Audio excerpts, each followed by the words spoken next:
Hi there. It was a regular Tuesday evening, and I had just come home from work. As I walked into our bedroom, something shiny caught my eye. There, lying on the bed, was a beautifully wrapped gift. It wasn't my birthday, and our anniversary was still months away. I approached it, curious and slightly confused. My wife, Jessica, must have left it there. I picked it up, feeling the weight of the luxurious wrapping paper. I carefully unwrapped the gift, my mind racing with possibilities. Inside was a stunning gold bracelet, encrusted with small diamonds. It was beautiful, but something about it felt wrong. Jessica and I had been married for 8 years, and I knew her taste. This wasn't something she would buy for herself, and it certainly wasn't something I had bought for her. A small note fell out of the box. I unfolded it, my hands trembling slightly. To my dearest Jessica, with all my love. M. My heart sank. Who was M? I stood there staring at the note, my mind a whirlpool of emotions. Anger, confusion, and a deep, gnawing fear. I put the bracelet back in the box and placed it on the nightstand. I needed answers. When Jessica came home later that night, she seemed her usual cheerful self. We had dinner and chatted about our days, but I couldn't shake off the feeling that something was off. After dinner, while she was in the shower, I picked up her phone. I knew it was wrong, an invasion of her privacy, but I needed to know. I scrolled through her messages, but there was nothing suspicious. It was all mundane conversations with friends and family. As days passed, I couldn't get the bracelet out of my mind. I started noticing little things, how Jessica would often come home late from work, the vague explanations, the sudden need to take private calls. My suspicions grew stronger with each passing day. One evening, after she had fallen asleep, I took her phone again and installed a tracking app. I knew it was extreme, but I had to know the truth. The next day, I watched as the app showed her location. After work, she didn't come straight home. Instead, she went to an address across town. I felt my heart pounding in my chest. Who was she meeting? I decided to take things a step further. I hired a private investigator. It was a drastic move, but I needed undeniable proof. The investigator, a man named Tom, assured me he would get to the bottom of it. A week later, Tom handed me a folder. Inside were pictures of Jessica with another man. They were laughing, holding hands, and in one photo, they were kissing. My worst fears had come true. Jessica was having an affair. The man, as Tom later informed me, was named Michael. That evening I confronted Jessica. I showed her the pictures. Her face turned pale and tears welled up in her eyes. She tried to deny it at first, but the evidence was irrefutable. Finally, she admitted to it but claimed it was just a fling. Nothing serious. I wanted to believe her, but the trust had been shattered. We agreed to try therapy, to see if we could salvage our marriage. But deep down, I knew things would never be the same again. The therapist's office was quiet and tastefully decorated, with soft lighting and comfortable chairs. Jessica and I sat side by side on a plush sofa, avoiding each other's gaze. Dr. Stevens, our therapist, was a calm and collected woman in her 40s, with a soothing voice that made you feel like everything would be all right. So Mark, Jessica, she began, why don't we start with what brought you here today? I hesitated, glancing at Jessica. She looked down, her hands nervously twisting the edge of her scarf. I took a deep breath and began. I found out that Jessica has been having an affair. It's been going on for a while, and it's been a huge blow to our relationship. Dr. Stevens nodded, her expression empathetic. That must be very painful for you, Mark. Jessica, how do you feel about this? Jessica looked up, her eyes filled with tears. I feel terrible. I never wanted to hurt Mark. I made a mistake, and I regret it deeply. I want to make things right, but I don't know if I can. Dr. Stevens leaned forward slightly. It's good that you're both here and willing to talk. The first step towards healing is open and honest communication. Mark, what do you hope to achieve through therapy? I thought about it for a moment. I want to understand why this happened and see if we can rebuild our trust. I'm not ready to give up on our marriage yet, but I need to know that we can move past this. Jessica, what about you? Dr. Stevens asked gently. Jessica wiped her eyes and took a shaky breath. I want to prove to Mark that I'm committed to our marriage. I know I've done something unforgivable, but I'm willing to do whatever it takes to make amends. Dr. Stevens smiled softly. That's a good start. Trust can be rebuilt, but it will take time and effort from both of you. Let's begin by discussing the reasons behind the affair. Jessica, can you share what led you to this point? Jessica looked at me, her eyes filled with regret. I felt neglected, I guess. Mark, you were always so busy with work, and I felt like I was invisible to you. Michael made me feel seen and appreciated. It was wrong, and I should have talked to you about how I was feeling, but I didn't know how. Her words hit me like a punch in the gut. I had been working long hours trying to provide for us, but I hadn't realized the impact it was having on our relationship. I'm sorry you felt that way, I said quietly. I never meant to neglect you. Dr. Stevens nodded. It's important to acknowledge these feelings. Both of you need to express your needs and concerns openly. Mark, how does hearing this make you feel? I sighed, running a hand through my hair. It hurts. I feel like I failed as a husband, but I also feel angry that Jessica didn't come to me first. That's understandable, Dr. Stevens said. Healing will involve addressing these emotions and finding ways to communicate better. Jessica, how can you reassure Mark that you're committed to making things right? Jessica reached over and took my hand. I promise to be honest with you from now on. I'll do whatever it takes to rebuild your trust, even if it means giving you access to my phone or seeing a therapist regularly. Her sincerity moved me, but the pain was still fresh. I appreciate that, I said, squeezing her hand. I want to believe you, but it's going to take time. Dr. Stevens smiled. Time, patience, and effort. Let's work on building a foundation of trust and communication. We'll take it one step at a time. As we left the therapist's office that day, I felt a glimmer of hope. It wouldn't be easy, and the road ahead was uncertain, but at least we were taking the first steps towards healing. The following weeks were a delicate dance. Jessica and I attended therapy sessions twice a week, each one peeling back layers of resentment, guilt, and misunderstanding. At home, we tried to follow Dr. Stevens' advice, to communicate openly, to listen without judgment, and to spend quality time together. It wasn't easy, but we were trying. One evening, about a month into our therapy, I decided to surprise Jessica. I made reservations at her favorite Italian restaurant, the one where we had our first date. When she came home, I greeted her at the door with a smile. Hey, I've got a surprise for you. We're going out tonight. Jessica's eyes lit up. Really? Where are we going? It's a surprise, I said with a wink. She laughed, and for a moment it felt like old times. She quickly changed into a dress, and we headed out. The restaurant was just as cozy and inviting as I remembered. We were seated at a candlelit table in the corner, away from the bustling crowd. As we perused the menu, I couldn't help but feel a sense of nostalgia. This place brings back memories, Jessica said, looking around. Our first date, I remember being so nervous. I smiled. Yeah, me too. But it turned out pretty well, didn't it? She nodded, a soft smile playing on her lips. It did. We ordered our meals and as we waited, talked about everything and nothing. It felt good to just be together, without the weight of the past hanging over us. For the first time in a long time, I felt a glimmer of hope.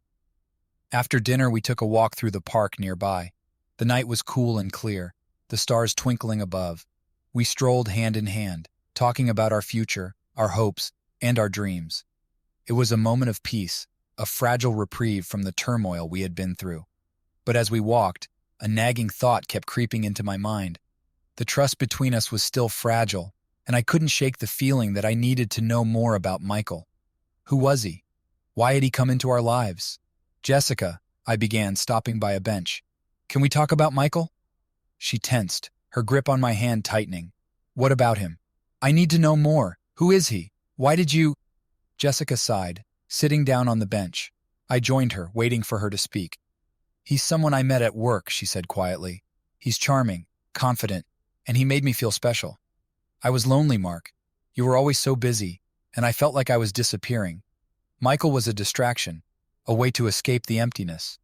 Her words stung, but I knew she was being honest. Do you still have feelings for him? She shook her head. No, it was a mistake, a terrible mistake. I was looking for something that I should have found with you. I'm sorry, Mark. I really am. I took a deep breath, trying to process everything. I need to know that it's really over. It is, she said firmly. I haven't spoken to him since the day you found out. I blocked his number and deleted his messages. I want to move forward with you. Her sincerity was palpable, but the wound was still fresh. "I believe you," I said, though the words felt heavy. We sat there for a while in silence, watching the stars. It was a long road ahead, but at least we were walking it together. As we headed home that night, I felt a sense of cautious optimism. Trust would take time to rebuild, but for the first time, I believed it was possible. Jessica and I had a lot to work through, but we were willing to try. And sometimes, that's enough.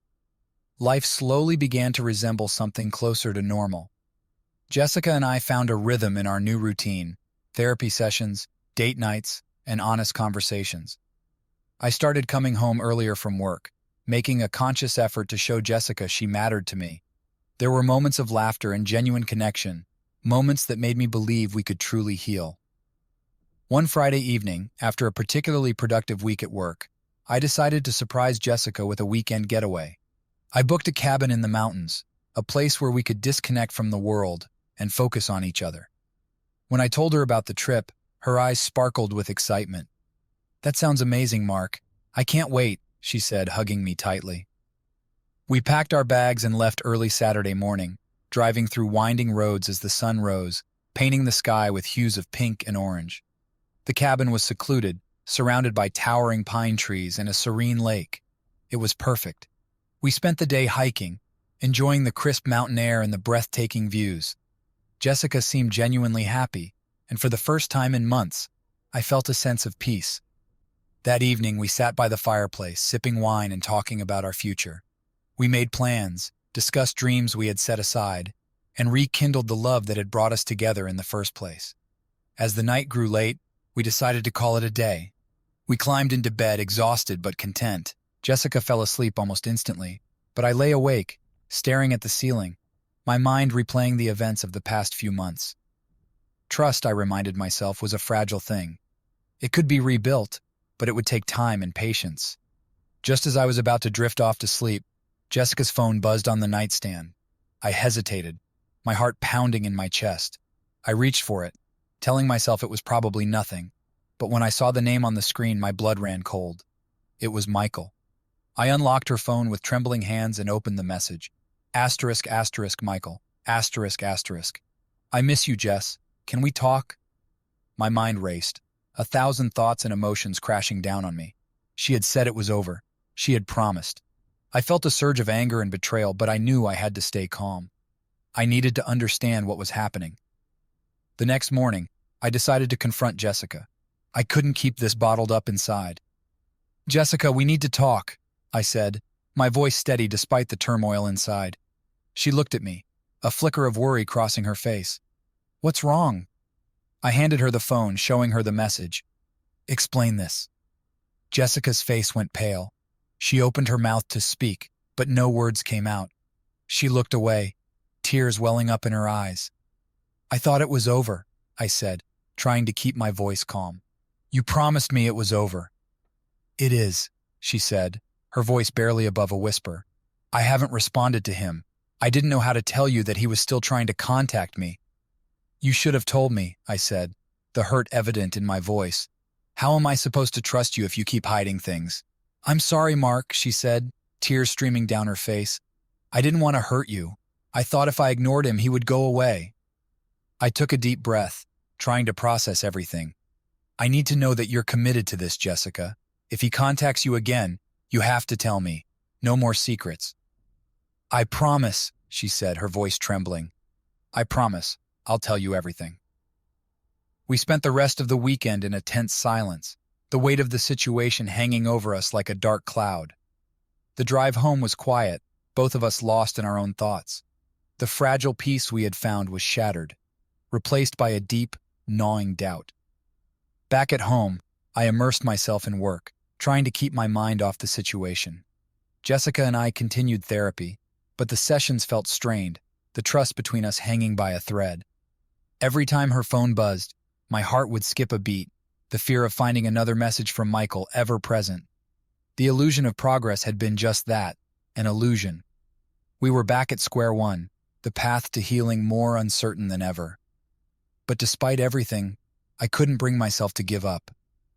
There was still a part of me that believed we could make it through this. that we could rebuild what had been broken. And so, we continued to fight for our marriage, one day at a time, hoping that eventually we would find our way back to each other. Our lives became a series of guarded interactions, with an undercurrent of tension that neither of us could ignore. Every smile, every touch, every word was scrutinized, weighed, and questioned. Trust was a distant memory, replaced by suspicion and doubt. I threw myself into work, hoping to find some semblance of normalcy, while Jessica seemed to retreat into herself. One evening, a few weeks after our disastrous weekend getaway, I came home late from work. The house was dark, save for the faint glow of the living room lamp. I found Jessica sitting on the couch, her eyes red from crying. She looked up as I entered, and I could see the weariness in her eyes. "We need to talk," she said, her voice barely a whisper. I nodded, sitting down across from her. "What's wrong?" She took a deep breath, her hands trembling. "I've been thinking a lot about us, about everything that's happened. I don't know if we can fix this, Mark. I don't know if we can ever go back to how things were." Her words felt like a punch to the gut. "What are you saying, Jessica?" "I'm saying that maybe we're just prolonging the inevitable," she said, her voice cracking. "Maybe it's time to accept that we've tried our best, but it's not enough." I felt a surge of panic. "No, Jessica, we can't give up now. We've come this far. We can still make it work." She shook her head, tears streaming down her face. "I don't know if I can keep living like this, constantly walking on eggshells, waiting for the other shoe to drop. It's tearing me apart, and I know it's doing the same to you." I leaned forward, taking her hands in mine. "Jessica, I love you. I don't want to lose you. We can get through this. We just need more time." She pulled her hands away, standing up and pacing the room. "It's not just about time, Mark. It's about trust. And I don't know if we can ever rebuild that. Every time my phone buzzes, every time you come home late, it's a reminder of what we've lost. I can't live like this anymore." I stood up, my heart pounding in my chest. "What do you want me to do, Jessica? Tell me, and I'll do it. Anything." She stopped pacing, looking at me with a mix of sadness and determination. "I think we need a break, some time apart to figure out what we really want, if we can even salvage this." Her words hung in the air, heavy and final. I felt a lump in my throat, the realization that this might be the end. "If that's what you think is best," I said quietly, fighting back tears. "But I want you to know that I'm not giving up on us. I still believe we can make this work." She nodded, wiping her eyes. "I know, Mark, and I want to believe that too. But right now, I need space. We both do." The next few days were a blur. Jessica packed a suitcase and moved in with a friend, leaving me alone in our house. The silence was deafening, a stark contrast to the life we had built together. I found myself going through the motions, haunted by memories of happier times. I spent my evenings staring at my phone, hoping for a message from her, a sign that she wanted to come back. But the days turned into weeks, and the distance between us grew. Therapy sessions became solo endeavors, each one a painful reminder of what we had lost. One night, as I sat alone in our living room, I heard a knock at the door. My heart leaped, hoping it was Jessica. But when I opened the door, I found Michael standing there, a look of remorse on his face. "I need to talk to you, Mark," he said, his voice earnest. "Please, just hear me out." I stepped aside, letting him in, my mind racing with questions. He stood in the middle of the room, looking around at the remnants of a life he had helped destroy. "I know you have no reason to trust me," he began, "but I need to tell you the truth. About everything." I crossed my arms, my eyes narrowing. "Go on." He took a deep breath. "I never meant to cause this much pain. What happened between Jessica and me was a mistake, a terrible lapse in judgment. But it's over, and I want to make amends. I'm leaving town for good. I thought you should know." His words were a mixture of relief and anger. Relief that he would no longer be a looming presence in our lives, but anger that it had taken him this long to do the right thing. "Why now?" I asked, my voice cold. "Why are you telling me this now?" "Because I've seen what this has done to you both," he said, his eyes sincere. "And I can't live with the guilt any longer. I'm sorry, Mark. Truly." I stood there, emotions swirling inside me. "Just go," I said finally, my voice tired. "And don't come back." He nodded, turning to leave. As he walked out the door, I felt a strange sense of closure. It didn't fix everything, but it was a step towards healing. Alone again, I sat on the couch, staring at the empty room. The future was uncertain, and the road ahead would be difficult. But for the first time in a long time, I felt a glimmer of hope. Maybe, just maybe, there was a chance to rebuild. Not just our marriage, but myself. And that was a start. The days following Michael's departure were surreal. There was a palpable sense of relief in knowing he was gone, but it didn't magically fix the fractures in my marriage. The house was still empty, the silence still oppressive, but with Michael out of the picture, it felt like a toxic fog had lifted, giving Jessica and me a fighting chance to find clarity. One evening, a couple of weeks after Michael had left, I received a message from Jessica. It was simple and to the point. "Can we meet? I need to talk." We agreed to meet at a small cafe downtown, a neutral ground away from the memories that haunted our home. When I arrived, Jessica was already there, sitting at a table by the window, her hands wrapped around a steaming mug of coffee. She looked up as I approached, her eyes filled with a mix of hope and apprehension. "Hi," she said softly as I sat down. "Hi," I replied, trying to read her expression. There was a moment of silence, both of us unsure how to start. Finally, Jessica took a deep breath and spoke. "I've been doing a lot of thinking since I moved out. About us, about everything that's happened." I nodded, waiting for her to continue. "I know I've hurt you deeply, and I've betrayed your trust in the worst possible way. I don't expect forgiveness to come easily, or maybe at all, but I want you to know that I'm truly sorry, Mark, for everything." I could see the sincerity in her eyes, the raw emotion. It was painful, but it was also necessary. "I appreciate that, Jessica, I do, but we need to figure out where we go from here." She nodded, her eyes brimming with tears. "I agree. I've realized that before we can even think about rebuilding our marriage, we need to work on ourselves. Individually." "What do you mean?" I asked, my heart sinking slightly. "I mean that we both need time to heal and to find out who we are outside of this relationship. I've started seeing a therapist on my own, and it's been helping.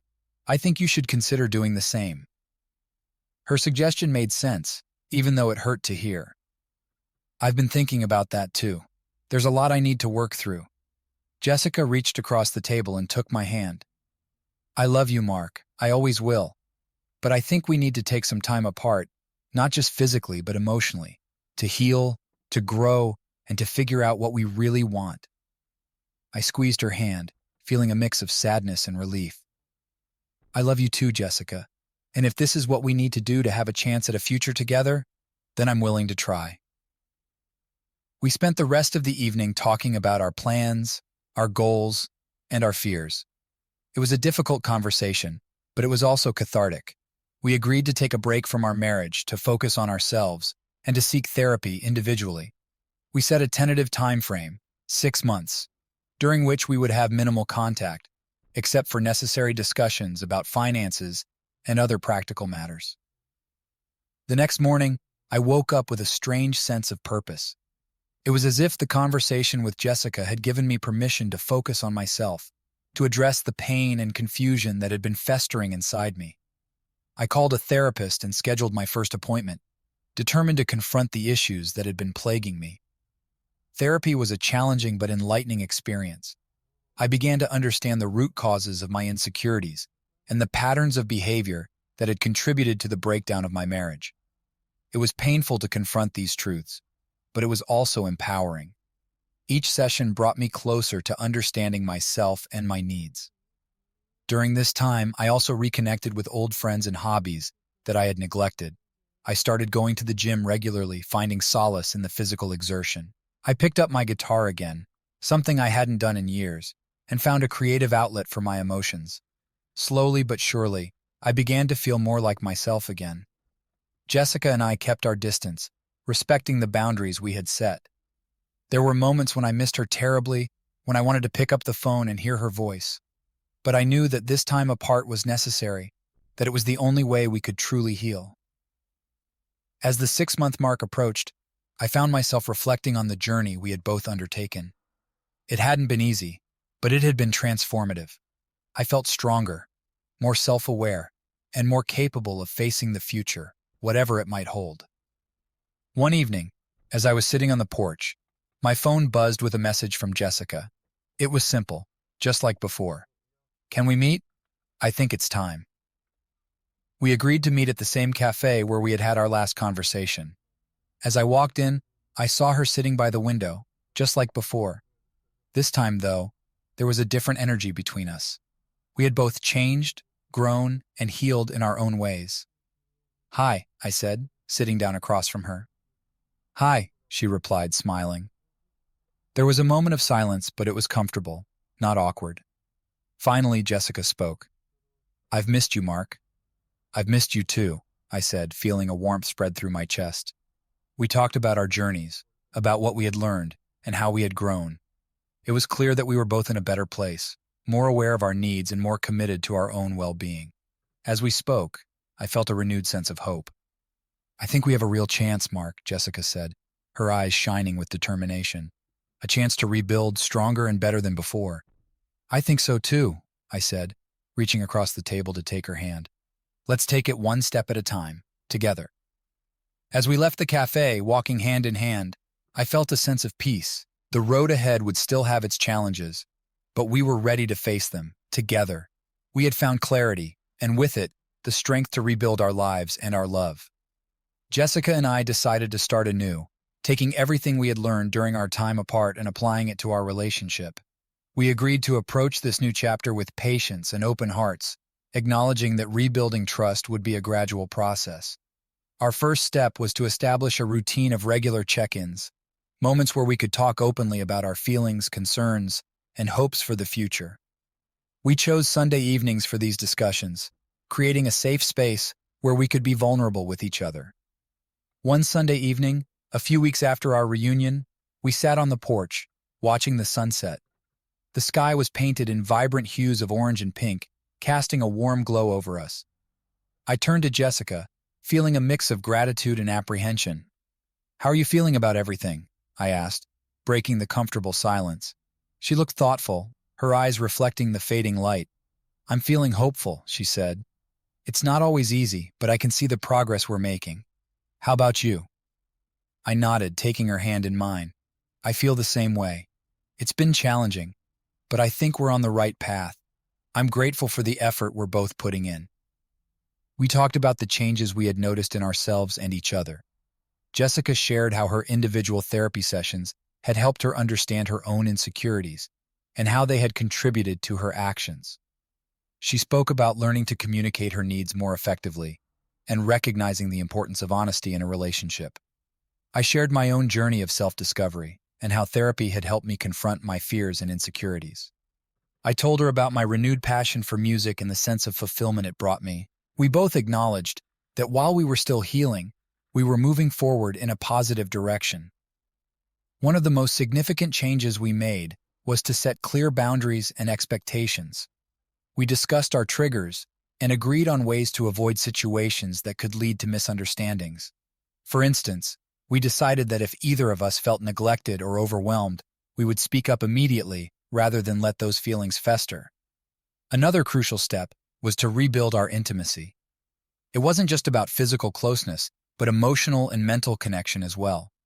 We started small, with simple gestures like holding hands, sharing a favorite meal, or watching a movie together.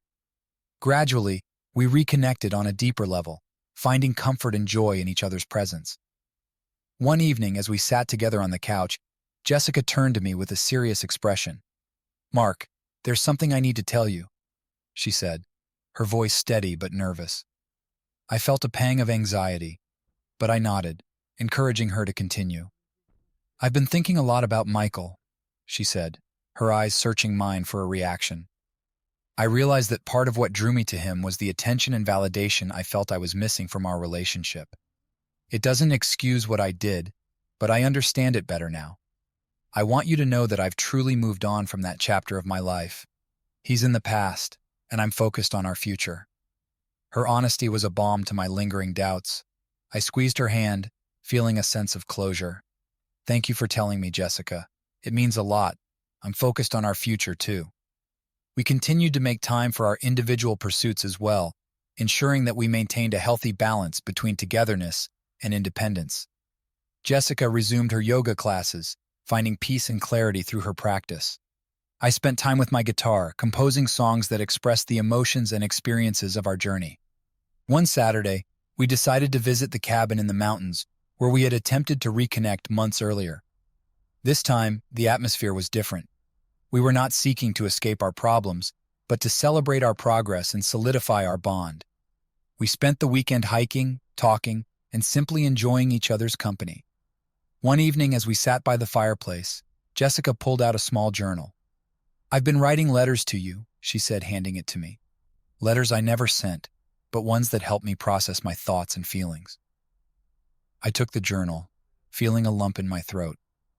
"Thank you," I said, my voice thick with emotion. "Would you like to read some of them together?"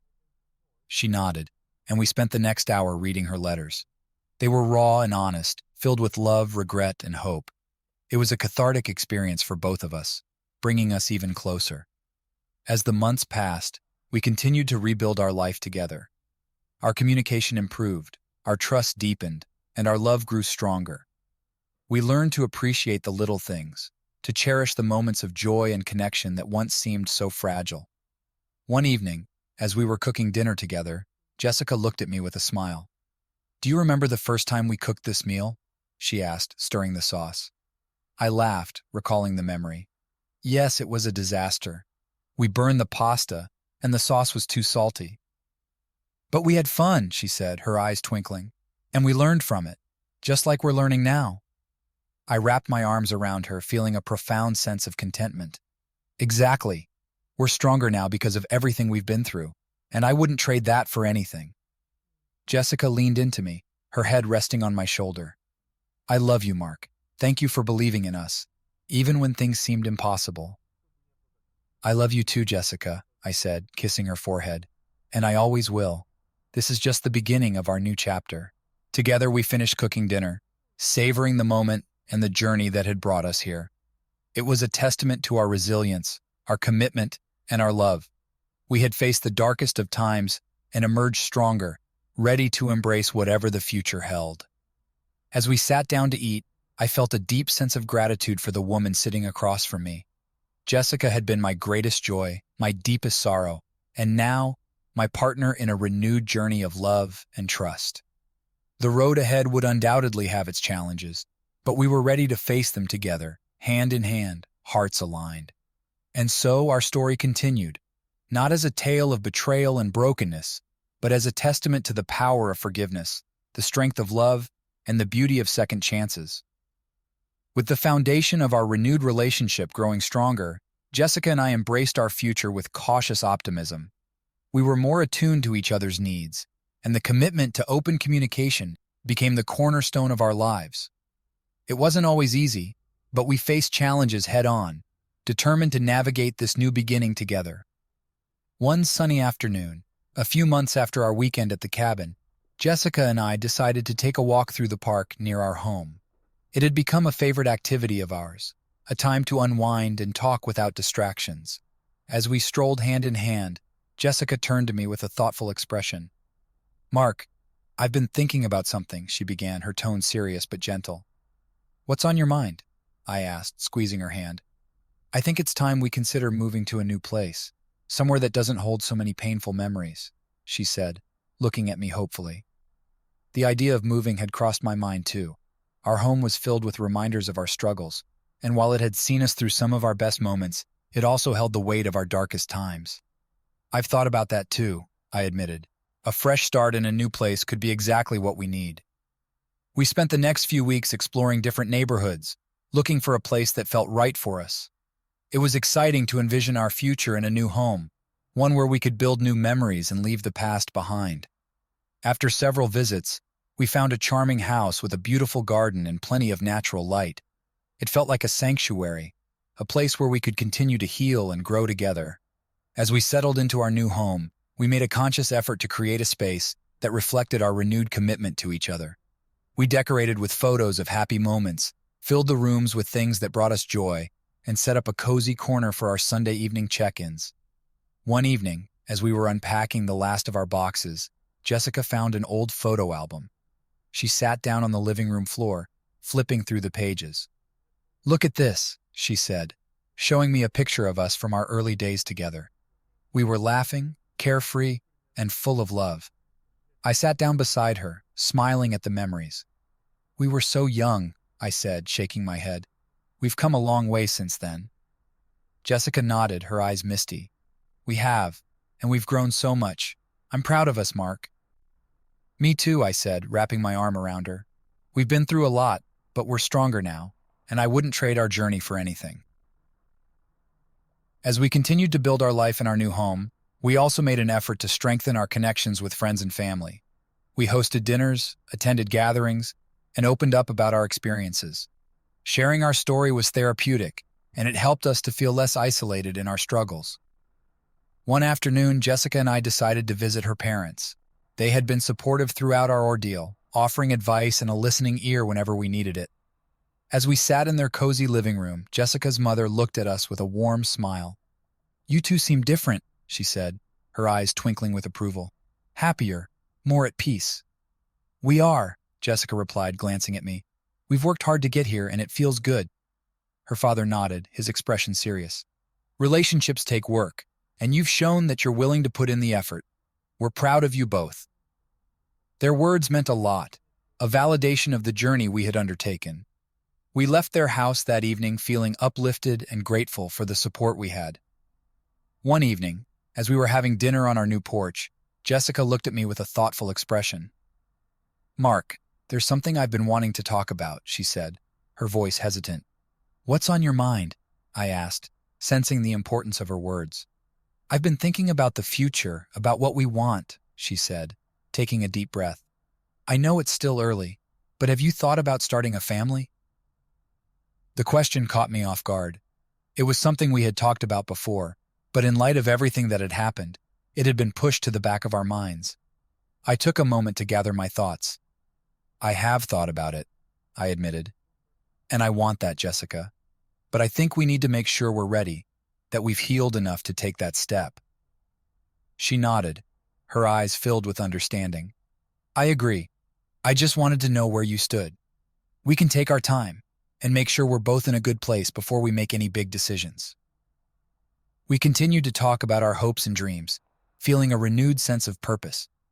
The idea of starting a family was both exciting and daunting, but we knew that we had the strength and the love to face whatever challenges lay ahead.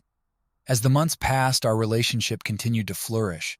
We embraced the present and looked forward to the future with hope and optimism. We had learned to cherish the small moments, to celebrate our victories, and to support each other through the inevitable ups and downs.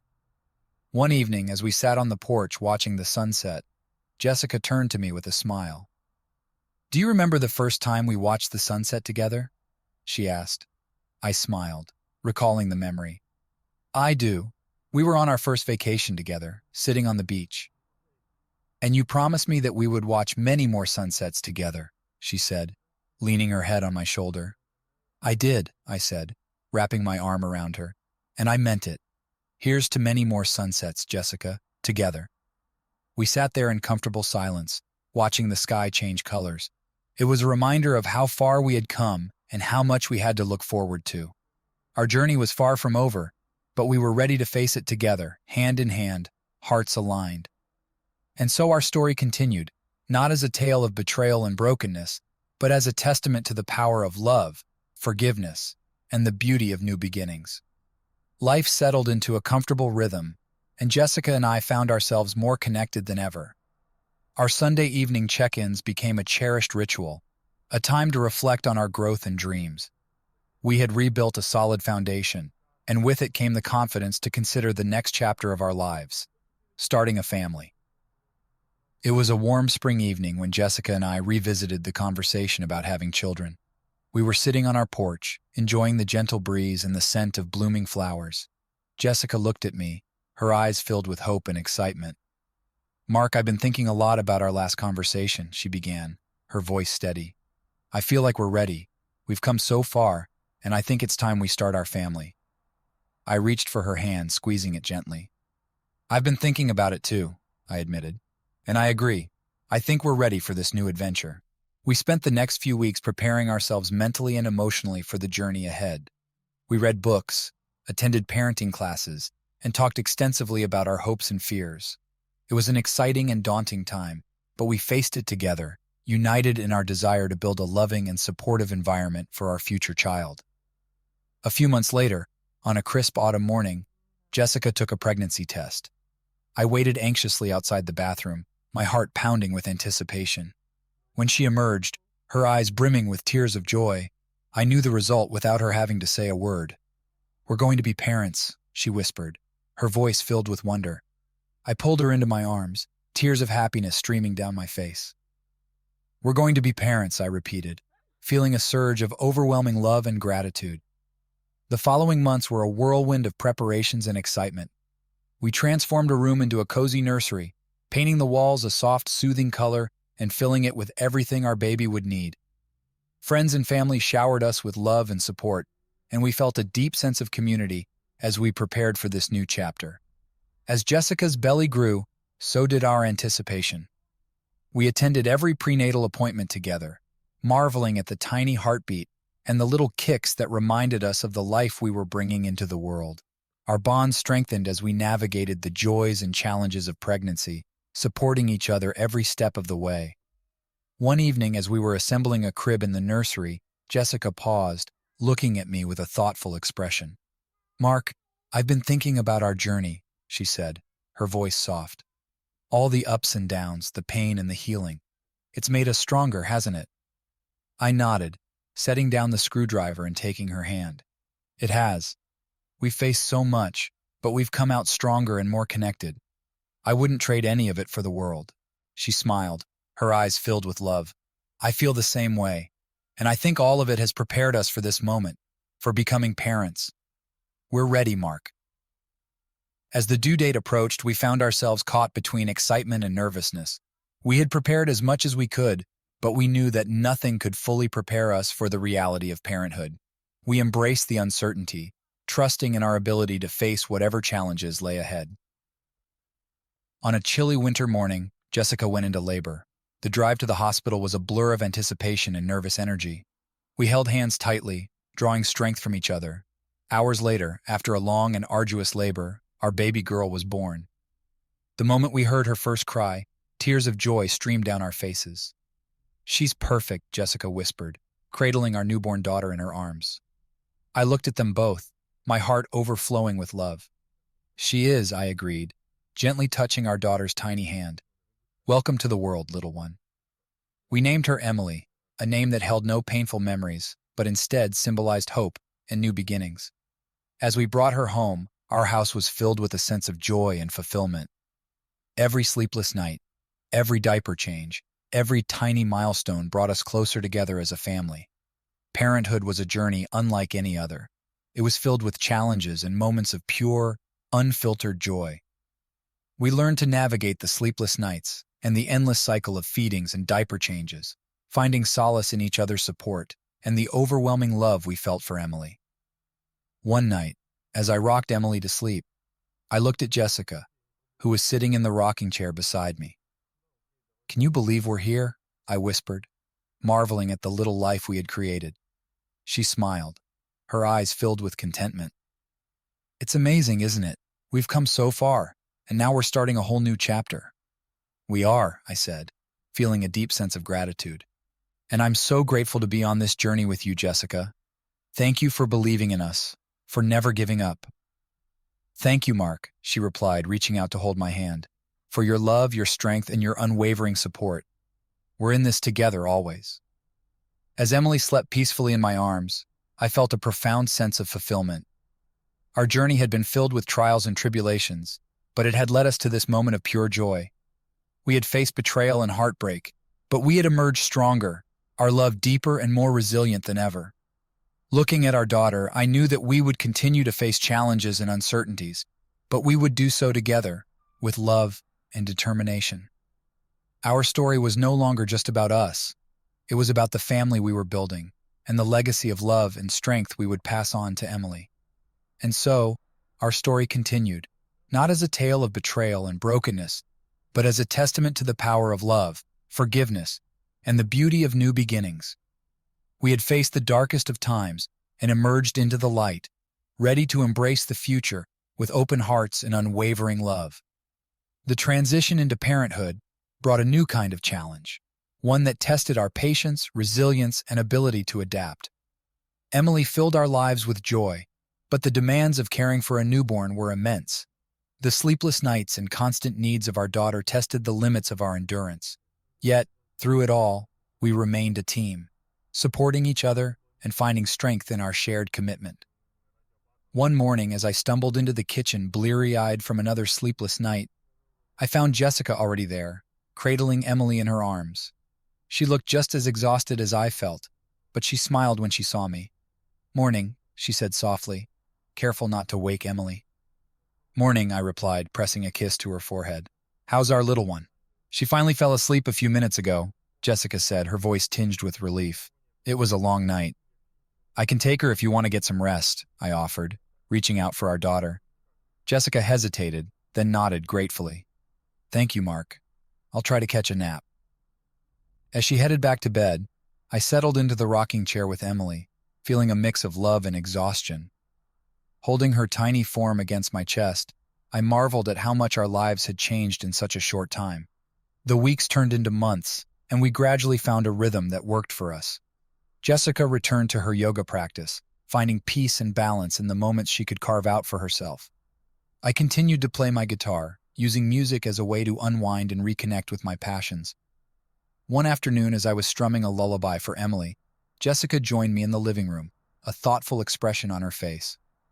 "Mark, I've been thinking about something," she said, sitting down beside me. "What's that?" I asked, glancing up from my guitar. "I've been considering going back to work," she said, her eyes searching mine for a reaction. "Not full-time, but maybe part-time. I miss the sense of purpose and the social interaction." I nodded, understanding her need for fulfillment beyond motherhood. "I think that's a great idea. We can figure out a schedule that works for both of us." We talked it through, exploring different options and finding a balance that would allow Jessica to return to work while ensuring that Emily was well cared for. We hired a part-time nanny, someone we both trusted, to help during the hours when our schedules overlapped. Jessica's return to work brought a renewed sense of energy and fulfillment for her. She thrived in her professional environment, and it was clear that the change was good for her. At the same time, I embraced my role as a more hands-on dad, discovering new depths of love and patience within myself. One evening, after a particularly challenging day, Jessica and I sat on the porch, enjoying a rare moment of quiet. The sky was filled with stars, and the cool breeze was a welcome respite. "How are you feeling about everything?" I asked, breaking the comfortable silence. Jessica sighed, leaning her head on my shoulder. "It's been tough, but I'm happy. Going back to work was the right decision for me, and I feel like we're finding our balance." "I agree," I said, wrapping my arm around her. "It's been an adjustment, but we're managing. And Emily is thriving. That's what matters most." We sat there, taking comfort in each other's presence, grateful for the partnership we had forged. The challenges of parenthood had tested us, but they had also brought us closer, deepening our bond and strengthening our commitment to each other. As the months passed, we continued to navigate the ups and downs of parenthood, finding joy in the small moments and supporting each other through the tough ones. Emily's first steps, her first words, each milestone was a testament to the love and effort we poured into our family. One evening, as we were putting Emily to bed, Jessica turned to me with a smile. "Do you ever think about how far we've come?" "All the time," I said, brushing a strand of hair from Emily's forehead. "It's incredible to think about everything we've been through and where we are now."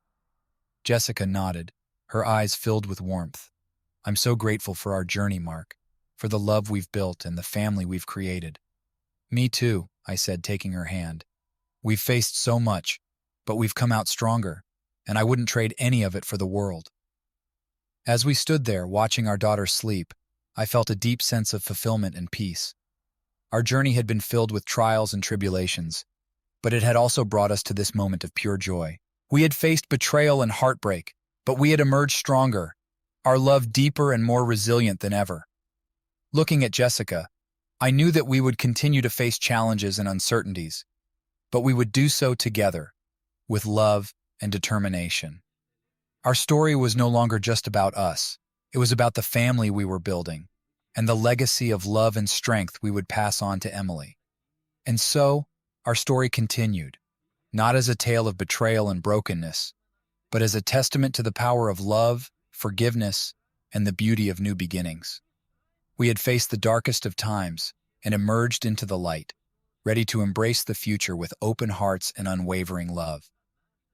The years passed quickly as we watched Emily grow from a curious toddler into a spirited little girl. Parenthood brought its share of challenges, but it also filled our lives with a profound sense of purpose and joy. Each day with Emily was an adventure, a new opportunity to experience the world through her eyes. One bright summer morning, we celebrated Emily's 5th birthday with a backyard party. The air was filled with the sound of laughter and the scent of freshly baked cupcakes. Friends and family gathered, their faces beaming with joy as they watched Emily run around with her friends, her excitement contagious. As Jessica and I stood by the grill, flipping burgers and hot dogs, I glanced over at her and smiled. "Can you believe she's already 5? Jessica shook her head, her eyes shining with happiness. "It feels like just yesterday we were bringing her home from the hospital." The party was a success, filled with games, laughter, and the joy of watching our daughter bask in the love and attention of those who cared about her. As the sun began to set, we gathered everyone around the table to sing happy birthday and watch Emily blow out the candles on her cake. "Make a wish, sweetie," Jessica said, holding Emily close. Emily squeezed her eyes shut, her face scrunched in concentration, before blowing out the candles with a triumphant smile.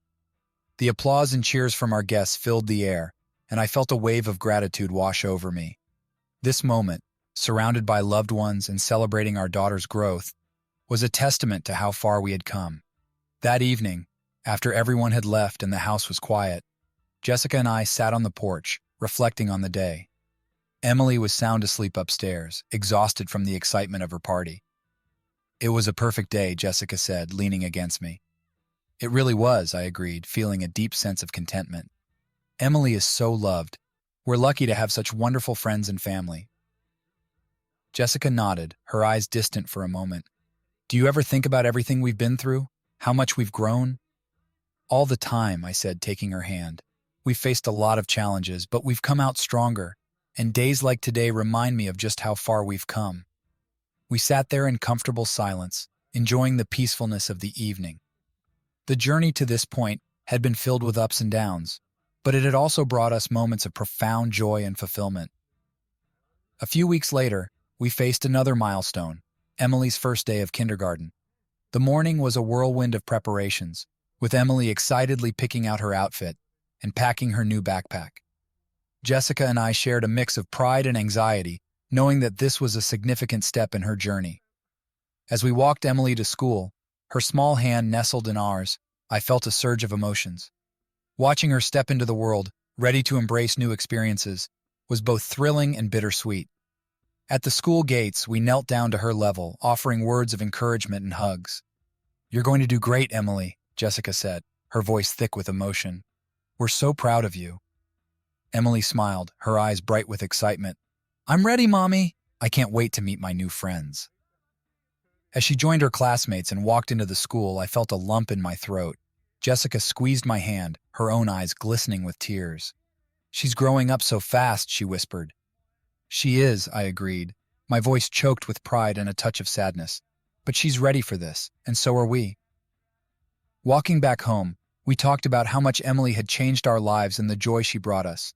Our conversations often circled back to the challenges we had faced and how they had strengthened our bond. That evening, as we sat on the porch watching the sunset, Jessica turned to me with a thoughtful expression.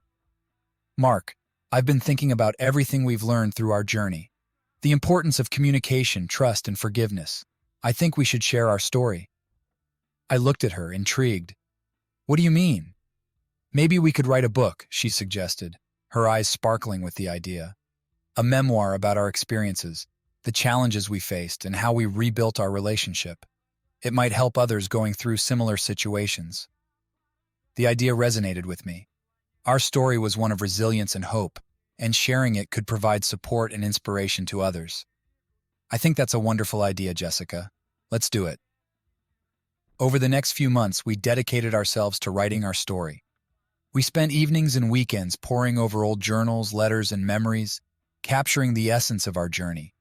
It was a cathartic process, allowing us to reflect on our growth and the love that had carried us through the darkest times. As we wrote, we found ourselves reliving moments of pain and triumph, rediscovering the strength of our bond. The process brought us even closer, deepening our appreciation for each other and the life we had built together. When we finally completed the manuscript, we felt a profound sense of accomplishment.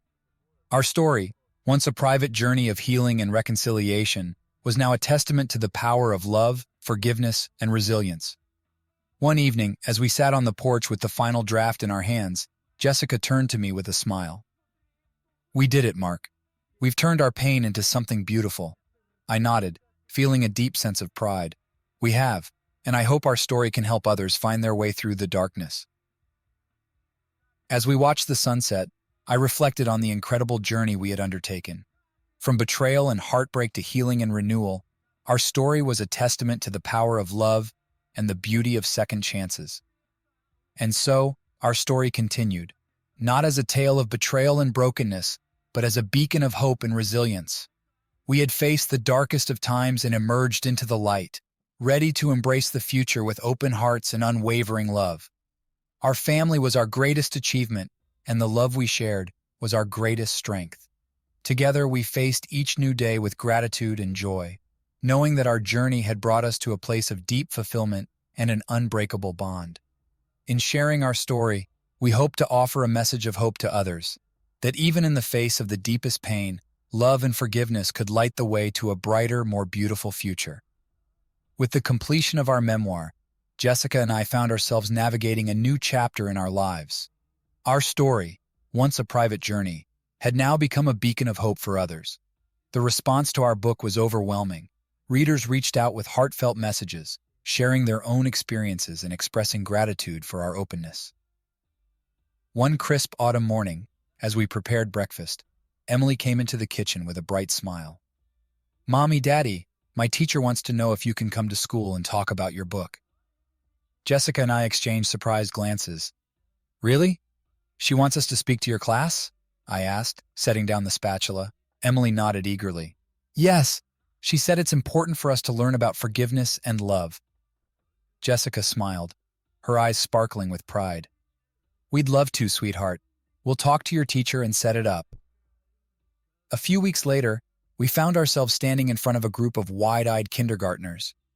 It was a different audience than we were used to, but the message of love and resilience resonated deeply with them. We shared simplified versions of our experiences, focusing on the importance of kindness and understanding. After our talk, Emily beamed with pride, her friends crowding around her with questions. It was a heartwarming experience, and it reminded us of the impact our story could have, no matter the audience. As the weeks went by, we received invitations to speak at various events and workshops. Our lives became busier, filled with book signings, interviews, and public speaking engagements. It was fulfilling work, but it also brought new challenges.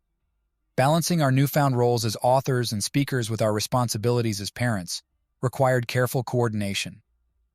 One evening, after a particularly hectic day, Jessica and I sat on the porch, enjoying the quiet. Emily was asleep, and the night was peaceful, a stark contrast to the whirlwind of our daily lives. "Mark, I've been thinking," Jessica began, her voice thoughtful. "We need to make sure we're not getting too caught up in everything. It's important to stay grounded and remember why we started this journey." I nodded, understanding her concern. "You're right. It's easy to get swept away by all the attention. But our family comes first." We decided to set boundaries, dedicating specific days for family time and ensuring that we didn't overcommit ourselves. It was a delicate balance, but it was necessary to maintain the harmony we had worked so hard to achieve. One weekend, we planned a getaway to the cabin where our journey of healing had begun. It was a chance to reconnect with each other and with nature, away from the distractions of our busy lives. The cabin held a special place in our hearts, and returning there felt like coming full circle. As we arrived at the cabin, the familiar scent of pine and the sound of rustling leaves greeted us. Emily ran ahead, her laughter echoing through the trees. Jessica and I followed hand in hand, savoring the tranquility of the moment. We spent our days hiking, fishing, and sitting by the fire, sharing stories and laughter. It was a reminder of the simple joys that had brought us together and the love that had sustained us through the hardest times. One evening, as we sat by the fire, Emily snuggled between us. Jessica turned to me with a smile. "Mark, do you remember our first trip here? How has it changed everything for us?" I nodded, my heart full. "I do. It was the beginning of our journey back to each other." "We've come so far since then," she said, her voice filled with emotion. "And I'm so grateful for every moment." "Me too," I replied, kissing her forehead. "We've built a beautiful life together, and I wouldn't trade any of it for the world." As the fire crackled and the stars twinkled above, we sat in comfortable silence, enjoying the warmth of the fire and the closeness of our family. The cabin had once been a place of healing, and now it was a place of celebration, a testament to the love and resilience that had carried us through. Returning from the cabin, we felt rejuvenated, ready to face the demands of our busy lives with renewed energy and a clear sense of purpose. We continued to share our story, speaking at events and connecting with others, but we also made sure to carve out time for our family. One evening, after tucking Emily into bed, Jessica and I sat on the porch, reflecting on our journey. The night was calm, and the stars shone brightly above. "Mark, I've been thinking about the future," Jessica said, her voice contemplative. "What do you see for us in the next few years?" I took a moment to consider her question, thinking about all we had achieved and the life we had built. "I see us continuing to grow, both as a family and as individuals.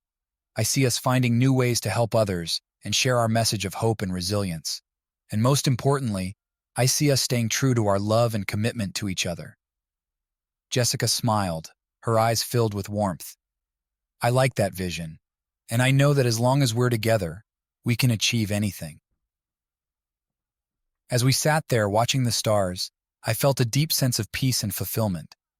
Our journey had been filled with challenges and triumphs, but it had brought us to this moment of profound love and connection. And so, our story continued, not just as a tale of betrayal and brokenness, but as a celebration of love, resilience, and the beauty of new beginnings. We had faced the darkest of times and emerged into the light, ready to embrace the future with open hearts and unwavering love. Together, we faced each new day with gratitude and joy, knowing that our journey had brought us to a place of deep fulfillment and an unbreakable bond. In sharing our story, we hope to offer a message of hope to others, that even in the face of the deepest pain, love and forgiveness could light the way to a brighter, more beautiful future. Years passed, and our family continued to grow and thrive. Emily blossomed into a bright, compassionate young woman, her curiosity and zest for life a constant source of inspiration for Jessica and me.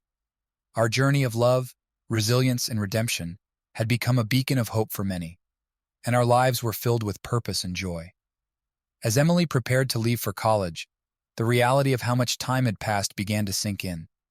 We had come so far from the days of betrayal and heartbreak, and the life we had built together was a testament to the strength of our love and commitment. One crisp autumn morning, as we packed Emily's belongings into the car, I felt a mix of pride and melancholy. Jessica stood beside me, her eyes filled with the same bittersweet emotions. "Ready to go, kiddo?" I asked, my voice steady despite the lump in my throat. Emily nodded, her eyes bright with excitement and a touch of apprehension. "I'm ready, Dad. Thanks for everything." We drove to the campus, the car filled with chatter and laughter as we reminisced about Emily's childhood and talked about her hopes and dreams for the future. When we arrived, we helped her settle into her dorm room, the reality of her leaving home hitting us with full force. As we hugged Emily goodbye, I felt a rush of emotions. "We're so proud of you, Emily. You're going to do amazing things." "Thanks, Mom. Thanks, Dad," she said, her voice thick with emotion. "I'll miss you both so much." Jessica and I watched as she walked away, her backpack slung over one shoulder, ready to embrace the next chapter of her life. We stood there for a moment, holding hands, feeling the weight of the transition. Driving back home, the car was quiet, each of us lost in our thoughts. Jessica reached over and took my hand, offering a comforting squeeze. "She's going to be okay, Mark, and so are we." "I know," I said, glancing at her with a smile. "We've raised an incredible daughter, and we've built a strong foundation. We'll be okay." The house felt different without Emily's presence, but it also gave us the opportunity to reconnect with each other in new ways. We rekindled old hobbies, traveled to places we'd always dreamed of visiting, and continued our work of sharing our stories and helping others. One evening, as we sat on the porch, sipping tea and watching the sunset, Jessica turned to me with a thoughtful expression. "Mark, I've been thinking about how far we've come, all the ups and downs, the challenges we've faced. It's been an incredible journey." "It has," I agreed, taking her hand, "and I wouldn't trade any of it for the world. We've grown so much, and our love is stronger than ever." "We've created something beautiful," she said, her eyes reflecting the warm glow of the setting sun. "A life filled with love, resilience, and purpose, and we've helped others along the way." As we sat there, reflecting on our journey, I felt a deep sense of gratitude. Our story had been one of betrayal and heartbreak, but it had also been one of healing and redemption. We had faced the darkest of times and emerged stronger, our love deeper and more resilient than ever. One weekend, we decided to return to the cabin where our journey of healing had begun so many years ago. It was a place of special significance, a symbol of our resilience and the love that had carried us through. As we arrived at the cabin, the familiar scent of pine and the sound of rustling leaves greeted us. The memories of our first trip there flooded back, reminding us of how far we had come. We spent our days hiking, fishing, and sitting by the fire, sharing stories and laughter, just as we had done all those years ago. One evening, as we sat by the fire, Jessica turned to me with a smile. "Mark, do you remember our first trip here? How has it changed everything for us?" "I do," I said, feeling a wave of nostalgia. "It was the beginning of our journey back to each other." "We've come full circle," she said, her voice filled with emotion, "and I'm so grateful for every moment." "Me too," I replied, wrapping my arm around her. "We've built a beautiful life together, and I wouldn't trade any of it for the world." As the fire crackled and the stars twinkled above, we sat in comfortable silence, enjoying the warmth of the fire and the closeness of our bond. The cabin, once a place of healing, was now a place of celebration, a testament to the love and resilience that had carried us through.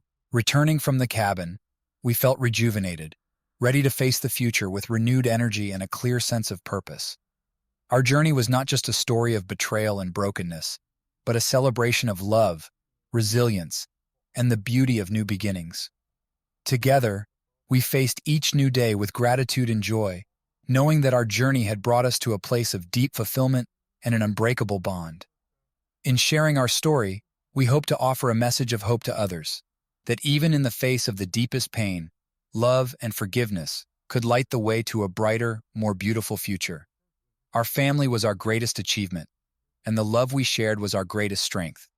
As we looked to the future, we knew that whatever challenges lay ahead, we would face them together, with unwavering love and resilience.